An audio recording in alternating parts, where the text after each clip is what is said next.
Benjamin Graham की पुस्तक the intelligent investor में निवेश की मूलभूत दार्शनिकताएं और रणनीतियां विस्तार से बताई गई हैं। ग्राहम कहते हैं, एक स्टॉक केवल टिकर प्रतीक नहीं है, यह वास्तव में एक कंपनी में स्वामित्व का हिस्सा है। उन्होंने यह भी बताया कि शेयर बाजार भावनात्मक स्विंग, आशावाद और निराशावाद का झूला है। अतः बुद्धिमान निवेशक उतावले निवेशकों को बेचकर निराशावादियों से खरीदता है।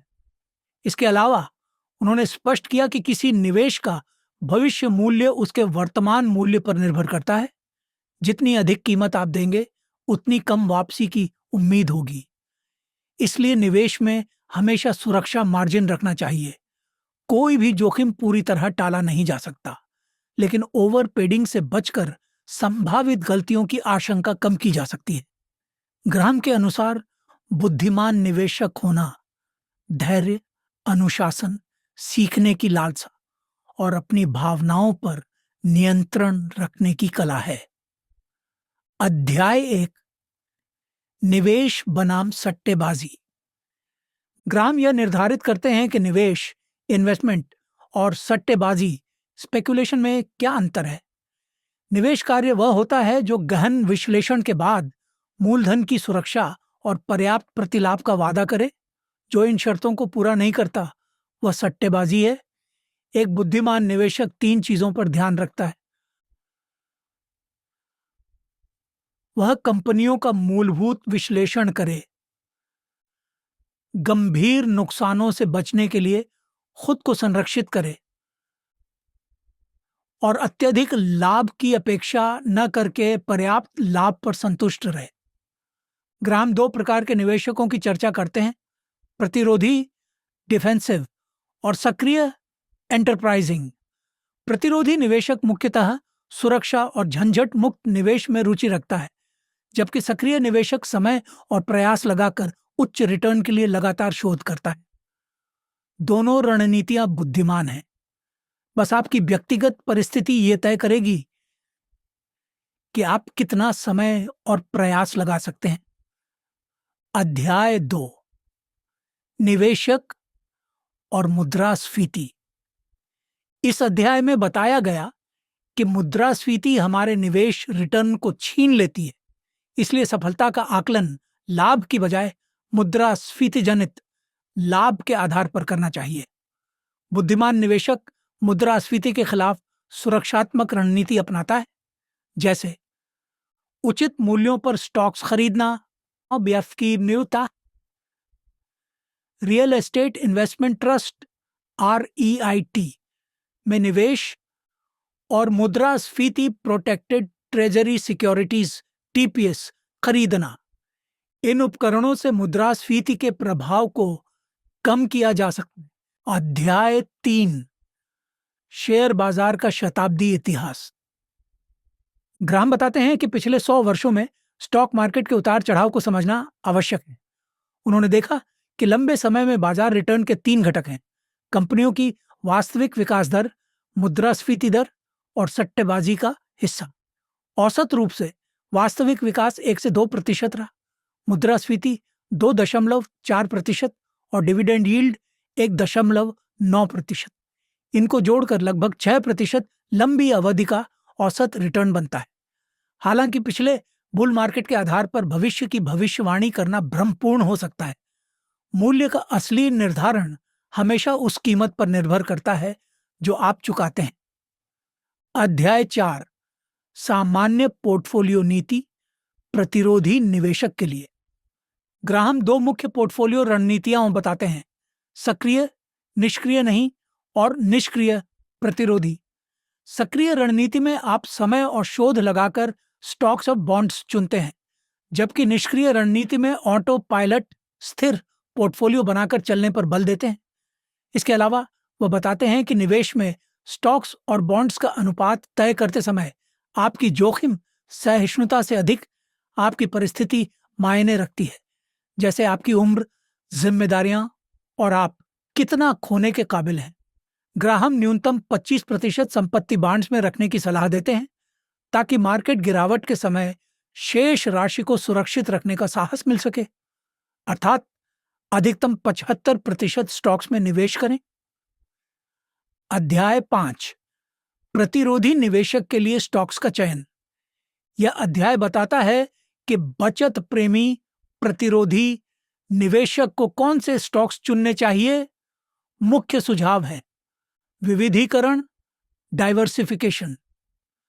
कम से कम 10 और अधिकतम 30 अलग अलग कंपनियों में निवेश करें। बड़ी व मजबूत कंपनियां, चुनी हुई कंपनियां बड़ी, प्रतिष्ठित और संतुलित वित्तीय स्थिति वाली होनी चाहिए। निरंतर लाभांश, कंपनियों के डिविडेंड देने का लंबा इतिहास हो। मूल्य सीमा, पीई सीमा, स्टॉक खरीदते समय कीमत पर नियंत्रण रखें। उदाहरण के लिए पिछले 7 साल की औसत आय के 25 गुना से ज्यादा या पिछली वर्ष की आय के 20 गुना से ज्यादा कीमत न चुकाएं। इनके अलावा ग्राहम ध्यान दिलाते हैं कि कभी भी बिना शोध किए स्टॉक में निवेश न करें। कंपनियों की वित्तीय रिपोर्ट और व्यवसाय का मूल्यांकन स्वयं करें।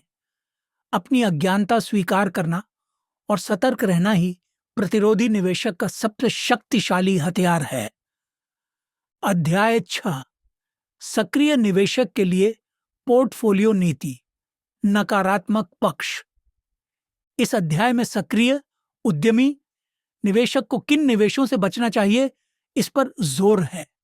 मुख्य रूप से ग्राहम सलाह देते हैं कि निम्न चीजों से दूर रहें।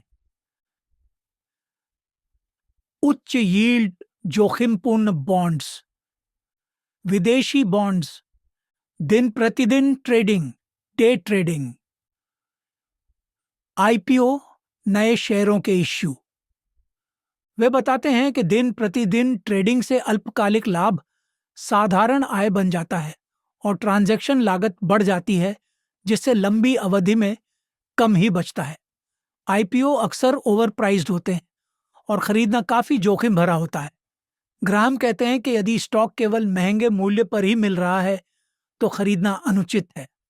अध्याय 7, सक्रिय निवेशक के लिए पोर्टफोलियो नीति, सकारात्मक पक्ष। सक्रिय निवेशक के लिए सुझाई गई गतिविधियां 4 श्रेणियों में बांटी गई हैं। पहली, मंदी के बाजार में खरीदें और तेजी के बाजार में बेचें। दूसरे, सावधानी पूर्वक चुने गए विकासशील स्टॉक्स में निवेश करें। तीसरे, विभिन्न प्रकार के सस्ते, बाजार भाव से कम मूल्य पर शेयर खोजें और खरीदें। चौथी, विशेष परिस्थितियों जैसे अधिग्रहण, पुनर्गठन इत्यादि को भुनाएं। ग्राहम चेतावनी देते हैं कि अच्छी कंपनियों के स्टॉक्स अक्सर अधिक भाव में बिकते हैं, इसलिए सतर्क रहना चाहिए कि आप अधिक मूल्य चुकाए नहीं। उन्होंने माना कि अगर पीई अनुपात 20 से 25 से ऊपर हो तो यह जोखिमपूर्ण है।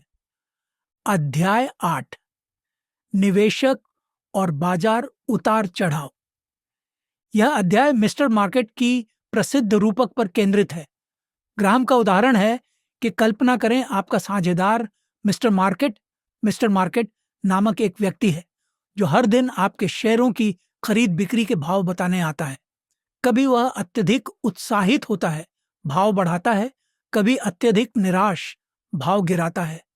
ग्राहम का संदेश है कि निवेशक को मिस्टर मार्केट की मूड स्विंग पर अपना निर्णय निर्भर नहीं करने देना चाहिए। अपने खुद के मूल्यांकन और भविष्यवाणियों के आधार पर ही खरीद फरोख्त करें। वह कहते हैं, बाजार उतार चढ़ाव करेगा, कभी कभी जबरदस्त, लेकिन उतार चढ़ाव से डरने की बजाय इसका लाभ उठाए और सस्ते भावों पर खरीदारी करें। उन्होंने यह भी दोहराया है कि निवेशक बनाम सट्टेबाज में अंतर समझना चाहिए। सट्टेबाज की प्राथमिक रुचि बाजार की चाल से लाभ उठाने में होती है, जबकि निवेशक का लक्ष्य उपयुक्त मूल्य पर अच्छे सिक्योरिटीज खरीदना होता है। अल्पावधि में रिटर्न मिस्टर मार्केट के साये में रहते हैं, इसलिए हम अपने व्यय, फीस, अपेक्षाएं, जोखिम सहिष्णुता और भावनात्मक व्यवहार पर नियंत्रण रखें। अध्याय 9, म्यूचुअल फंड में निवेश। इस अध्याय में म्यूचुअल फंड्स और निवेश कोषों इन्वेस्टमेंट फंड्स पर चर्चा है। अध्ययन बताते हैं कि ज्यादातर सक्रिय म्यूचुअल फंड अपने शोध और ट्रेडिंग लागत को कवर नहीं कर पाते हैं, अतः उनका औसत रिटर्न बाजार सूचकांक इंडेक्स से कम रहता है। खर्च फीस जितना अधिक होगा, रिटर्न उतना ही कम होगा। इसलिए ग्राहम और बाद में वॉरेन बफेट ने इंडेक्स फंड्स को सर्वश्रेष्ठ विकल्प बताया है। साथ ही एक सफल म्यूचुअल फंड के गुण होते हैं: प्रबंधक अपनी पूंजी में बड़ा हिस्सा न खुद लगाता हो, फीस कम हो, अलग रणनीति हो, नए ग्राहकों की संख्या सीमित हो और विज्ञापन न करे। फंड चुनते समय सबसे पहले उसकी फीस देखें, फिर जोखिम स्तर, प्रबंधक की प्रतिष्ठा और अंत में अतीत का प्रदर्शन। अध्याय 10, निवेशक और उसके सलाहकार। यह अध्याय सलाहकार चुनने के नियम देता है। ग्राहम कहते हैं कि अगर आपके पास कम आज $1,00,000 पूंजी नहीं है तो फुल टाइम वित्तीय सलाहकार रखना आर्थिक रूप से उचित नहीं है। तब तक सस्ते इंडेक्स फंड खरीदें। सलाहकार चुनते समय निम्न बातों की जांच करें: उनका निवेश दर्शन क्या है? कहीं वे तकनीकी विश्लेषण या मार्केट टाइमिंग का उपयोग तो नहीं करते? क्या वे केवल असेट मैनेजमेंट करते हैं या टैक्स, रिटायरमेंट प्लानिंग, बीमा आदि भी सलाह देते हैं? उनकी फीस 1% से अधिक न हो और वे 10% से अधिक रिटर्न की गारंटी ना दें। यह पूछें कि क्या वे अपना फॉर्म एडीवी दिखा सकते हैं। जो नहीं दिखाए वह संदिग्ध है। अध्याय 11 से 12, सामान्य दृष्टिकोण और प्रति शेयर आय। यह खंड बताता है कि ले इन्वेस्टर, साधारण निवेशक के लिए सुरक्षा विश्लेषण, सिक्योरिटी एनालिसिस का उद्देश्य कंपनी का मूल्यांकन करना है। मूल्यांकन करके वर्तमान बाजार भाव के साथ तुलना की जाती है कि क्या उस स्टॉक में निवेश आकर्षक है। ग्राहम चेतावनी देते हैं कि बहुत जटिल वित्तीय सूत्रों का सहारा लेना अक्सर गलत साबित होता है। विश्लेषण को सरल रखें। उत्पीड़न से बचने के लिए निम्न बातों पर ध्यान दें: दीर्घकालिक संभावनाएं, लॉन्ग टर्म प्रोस्पेक्ट्स, प्रबंधन की गुणवत्ता, वित्तीय मजबूती और पूंजी संरचना, डिविडेंड भुगतान का इतिहास, वर्तमान लाभांश दर। अध्याय 13, 4 कंपनियों की तुलना। यह अध्याय 4 सूचीबद्ध कंपनियों के वित्तीय पहलुओं की तुलनात्मक समीक्षा प्रस्तुत करता है। इसमें निम्न आंकड़ों की तुलना की गई है: लाभप्रदता, स्थिरता, विकास, वित्तीय स्थिति, डिविडेंड रिकॉर्ड और शेयर की मूल्य इतिहास। इन चार्ट से समझ आता है कि कंपनियां अपने वित्तीय प्रदर्शन में कैसे अलग हैं। अध्याय 14, प्रतिरोधी निवेशक के लिए स्टॉक चयन। ग्राहम प्रतिरोधी निवेशक के लिए कुछ गुण सुझाते हैं: उपयुक्त आकार, कंपनी की कुल पूंजी सीमित से कम हो सकती है पर आकार पर्याप्त हो। मजबूत वित्तीय स्थिति, व्यापार में अपनी देनदारियों को अदा करने की क्षमता मजबूत हो। आय की स्थिरता, पिछले 5 वर्षों में कोई नुकसान नहीं हुआ हो। लाभांश रिकॉर्ड, लगातार लाभांश देने का रिकॉर्ड हो। लाभ का विकास, वार्षिक आय स्थिर या बढ़ती हो। मध्यम पीई अनुपात, कीमत आय अनुपात अत्यधिक न हो। मध्यम पी बैलेंस अनुपात, शेयर की कीमत महज कुल संपत्ति से अधिक न हो। ग्राहम के अनुसार सार्वजनिक उपयोगिताएं, यूटिलिटी जैसी कंपनियां प्रतिरोधी निवेशक के लिए सुरक्षित विकल्प हो सकती हैं, क्योंकि नियमन के कारण उनका लाभ अपेक्षाकृत स्थिर होता है। निवेश करने पर भी यदि कोई स्टॉक बहुत महंगा हो गया हो तो उसे बदलकर सस्ते और अच्छी संभावनाएं रखने वाले स्टॉक में निवेश करना चाहिए। अध्याय 14, प्रतिरोधी निवेशक के लिए स्टॉक चयन। ग्राहम प्रतिरोधी निवेशक के लिए कुछ गुण सुझाते हैं। उपयुक्त आकार। कंपनी की कुल पूंजी सीमित से कम हो सकती है, पर आकार पर्याप्त हो। मजबूत वित्तीय स्थिति। व्यापार में अपनी देनदारियों को अदा करने की क्षमता मजबूत हो। आय की स्थिरता। पिछले 5 वर्षों में कोई नुकसान नहीं हुआ हो। लाभांश रिकॉर्ड। लगातार लाभांश देने का रिकॉर्ड हो। लाभ का विकास। वार्षिक आय स्थिर या बढ़ती हो। मध्यम पीई अनुपात। कीमत आय अनुपात अत्यधिक न हो। मध्यम पी बैलेंस अनुपात। शेयर की कीमत महज कुल संपत्ति से अधिक न हो। ग्राम के अनुसार सार्वजनिक उपयोगिताएं यूटिलिटी जैसी कंपनियां प्रतिरोधी निवेशक के लिए सुरक्षित विकल्प हो सकती हैं, क्योंकि नियमन के कारण उनका लाभ अपेक्षाकृत स्थिर होता है। निवेश करने पर भी यदि कोई स्टॉक बहुत महंगा हो गया हो तो उसे बदलकर सस्ते और अच्छी संभावनाएं रखने वाले स्टॉक में निवेश करना चाहिए। अध्याय 15। सक्रिय निवेशक के लिए स्टॉक चयन। यह अध्याय सुझाव देता है कि सक्रिय प्रयासित निवेशक उन स्टॉक्स की तलाश करे जो 85 सप्ताह के निचले स्तर लो पर ट्रेड हो रहे हों। ऐसे अनदेखे और कम पसंद किए गए शेयरों में अच्छे रिटर्न की संभावनाएं हो सकती हैं। साथ ही सफल निवेशकों की 2 प्रमुख आदतें हैं। वे अनुशासित और एकरूप कंसिस्टेंट होते हैं। फैशन या भीड़ को देखकर अपनी रणनीति नहीं बदलते। वे अपने निवेश के तरीकों पर ध्यान केंद्रित करते हैं और बाजार की हर हलचाल से विचलित नहीं होते। अध्याय 16। परिवर्तनीय बॉन्ड और वारंट्स। इस अध्याय में स्टॉक ऑप्शन वारंट्स और कन्वर्टिबल बॉन्ड्स की विशेषताओं पर चर्चा है। ग्राहम इनको दोनों दुनियाओं का सर्वश्रेष्ठ बताया जाता है, पर ध्यान के साथ खरीदने की सलाह देते हैं। असलियत में वे अक्सर कम आय और अधिक जोखिम देते हैं, जैसा कि निम्न पंक्तियां बताती हैं। वॉल स्ट्रीट के सेल्स पर्सन अक्सर परिवर्तनीय बॉन्ड्स को दोनों दुनियाओं का सर्वश्रेष्ठ कहते हैं, पर बुद्धिमान निवेशक जल्दी समझ जाएगा कि परिवर्तनीय बॉन्ड्स अधिकांश अन्य बॉन्ड्स की तुलना में कम आय और अधिक जोखिम देते हैं। निष्कर्षतः यदि आप केवल बॉन्ड रखना चाहते हैं तो भी साधारण बॉन्ड्स बेहतर विकल्प हो सकते हैं। अध्याय 17। 4 सीखने योग्य केस स्टडीज। इस अध्याय में 4 उदाहरण पेश किए गए हैं जिनसे पूर्व में हुए बड़े निवेश निर्णयों की गलतियां दिखाई गई हैं। उदाहरण के लिए पेन सेंट्रल, एलटीवी इत्यादि को ग्राहक नेशन मैनेजमेंट की गलतियों के उदाहरण के रूप में लिया गया। ग्राहम इन उदाहरणों से यह सिखाते हैं कि मूल्य निवेश वैल्यू इन्वेस्टिंग का तरीका अपनाकर इन जोखिमों से कैसे बचा जा सकता है। अध्याय 18। 8 जोड़ी कंपनियों की तुलना। ग्राहम ने 8 जोड़ी कंपनियों की तालमेल पूर्वक तुलना की है। कुछ जोड़ी कंपनियां एक ही इंडस्ट्री से हैं तो कुछ नाम मिलते जुलते हैं।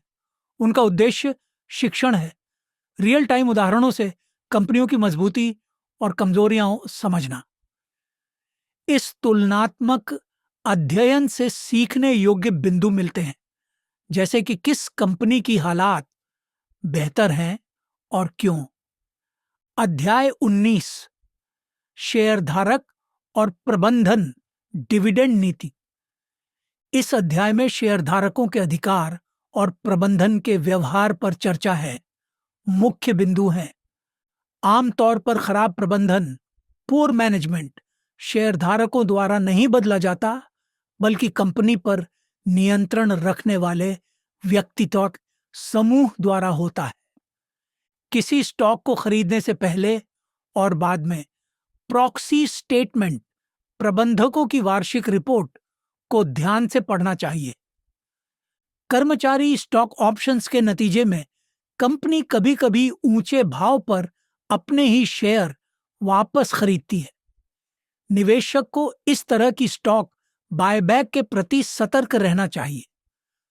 ग्राहम यह भी कहते हैं कि कंपनियों से अपेक्षा करनी चाहिए कि या तो वे अपनी आय का बड़े हिस्से के रूप में नियमित डिविडेंड दें या फिर पुनर्निवेश करके प्रति शेयर आय में पर्याप्त बढ़ोतरी दिखाए। अध्याय 20 सुरक्षा मार्जिन, निवेश की केंद्रीय अवधारणा। अंतिम अध्याय सुरक्षा मार्जिन, मार्जिन ऑफ सेफ्टी पर है, जो ग्राहम की सबसे महत्वपूर्ण अवधारणा है।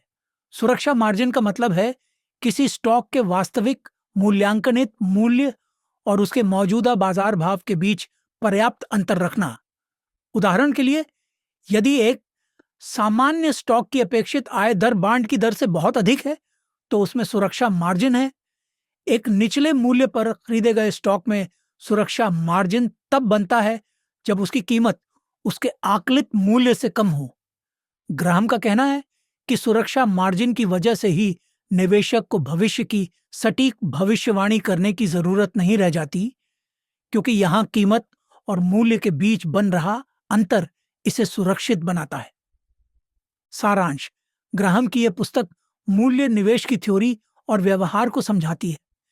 इसमें सुरक्षित पूंजी रखकर औसत लाभ पर संतोष, बाजार की उतार चढ़ाव को अवसर मानना, मिस्टर मार्केट से सीखना, जोखिम को अपने काम शोध से नियंत्रित करना और अनुशासन बनाए रखना जैसे महत्वपूर्ण सिद्धांत दिए गए हैं। यदि निवेशक इन सिद्धांतों के अनुसार कार्य करे और धैर्यपूर्वक अपनी रणनीति पर अड़े रहे तो यह पुस्तक उन्हें नुकसान से बचने और सतत लाभ प्राप्त करने का मार्ग दिखाती है।